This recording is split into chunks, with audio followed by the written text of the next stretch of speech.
There are only 9 THAAD radar systems in the entire world. In the first 4 days of Operation Epic Fury, Iran destroyed 2 of them. That is a fact confirmed by a United States official, by commercial satellite imagery analyzed by CNN and by Bloomberg. 2 of 9 gone. Each one took years to build, costs hundreds of millions of dollars to replace, and cannot be quickly reconstituted under active combat conditions. No American president, no Pentagon spokesperson, no military briefer has yet stood before the country and said those words plainly. So let's say them plainly here. This war is now 8 days old. It was supposed to last 4 to 5 days. Iran has not surrendered. Iran has not stopped firing. Iran's president issued an apology to neighboring countries, and Iran's own armed forces contradicted him within hours by resuming their attacks. The United States' European allies have declined to join the offensive operation. America's Arab partners, whose territory has been struck by hundreds of Iranian missiles and thousands of Iranian drones because they host American forces, are quietly telling Washington this is not our war. And the bill, measured in destroyed radar systems, friendly fire losses, degraded interceptor stockpiles, and the deaths of 6 American soldiers, is already running into the billions. Let's go through the full military and diplomatic balance sheet of the first 8 days, carefully and completely, because every word of what follows is confirmed from primary sources: CNN, Bloomberg, Stars and Stripes, The Washington Post, Al Jazeera, TRT World, the Foundation for Defense of Democracies, the Middle East Monitor, Wikipedia's live conflict tracker, and the U.S. Department of Defense's own public statements. Start with the radar systems, because they are the story that has received the least attention proportionate to their strategic significance. The Terminal High Altitude Area Defense System, THAAD, is America's most advanced mobile missile defense architecture. Its critical component is the ANTPY-2 X-band radar, manufactured by Raytheon, which serves as what defense analysts call the eyes of the entire battery. Without the radar, a THAAD battery cannot track incoming ballistic missiles, cannot generate fire control solutions, and cannot cue its interceptors. It is, in the words of Armament Research Director N.R. Jensen-Jones, essentially the heart of the THAAD battery. On March 2nd, commercial satellite imagery analyzed by CNN showed that an Iranian missile struck the ANTPY-2 radar at Muwafaq Salti Air Base in Jordan, more than 500 miles from Iran. The imagery showed 2 13-foot craters in the sand near the radar and severe damage across all 5 of the system's 40-foot trailers. A U.S. official confirmed the destruction to Bloomberg. The radar was valued at approximately $300 million. It is gone. Satellite imagery from March 1st showed smoke rising from a radar site near Prince Sultan Air Base in Saudi Arabia, where a tent sheltering a THAAD radar had been badly charred. And imagery from the UAE showed dark markings from apparent strikes on 3 buildings at a THAAD battery near Al Ruwais, including vehicle sheds used to store radar systems worth approximately $500 million. In Qatar, at Al Udeid Air Base, the AN/FPS-132 upgraded early warning radar, a fixed installation worth $1.1 billion designed to detect incoming ballistic missiles from thousands of kilometers away, was damaged by an Iranian missile strike. In Bahrain, 2 satellite communication terminals at the U.S. Navy's 5th Fleet headquarters were destroyed. Ryan Brobst, Deputy Director of the Center on Military and Political Power at the Foundation for Defense of Democracies, told Bloomberg that the U.S. and its partners have other radars that can continue to provide coverage, mitigating the loss of any single radar. That is technically accurate. It is also the kind of statement that deserves to be read alongside the full picture.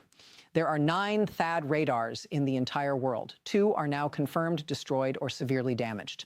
The remaining 7 are distributed across South Korea, Guam, Romania, Israel, and the Gulf. Building a replacement THAAD radar does not happen in weeks. It happens over years. The production line on a defense contractor that is already being asked to accelerate output is not a faucet that can simply be turned up. Defense contractors Lockheed Martin and RTX held an emergency meeting at the White House this week as the Pentagon pushed to accelerate production of defense systems. That meeting is itself confirmation of the supply problem. You do not hold emergency production meetings at the White House for systems that are adequately stocked. South Korea and the United States are reportedly in discussions about potentially relocating Patriot missile batteries from the Korean Peninsula to the Middle East, which would create a defense gap on the other side of the world. Patriot PAC-3 interceptor missiles are already in short supply, a consequence both of this conflict and of supplies sent to Ukraine to defend against Russian attacks. Total confirmed losses to U.S. defense infrastructure in the first 4 days of this war, approximately $2 billion, according to analyses published by Z News and News 24 Online, cross-referenced against CNN and Bloomberg's confirmed figures. Now, to the aircraft carrier question, because it requires precision. Iran's Islamic Revolutionary Guard Corps claimed on Friday, March 6th, via the Iranian news agency Mizan, that the USS Abraham Lincoln, one of 2 American carriers at the heart of this operation, approached to within approximately 340 kilometers of the Strait of Hormuz before Iranian naval drones engaged it. The IRGC spokesperson said the carrier fled at high speed, accompanied by its destroyers. That is the IRGC's claim, reported by the Middle East Monitor and confirmed as reported. CENTCOM has previously and emphatically denied Iranian claims about hitting the Lincoln, calling earlier IRGC assertions a lie in a social media post and releasing footage of aircraft continuing to launch from the carrier's flight deck.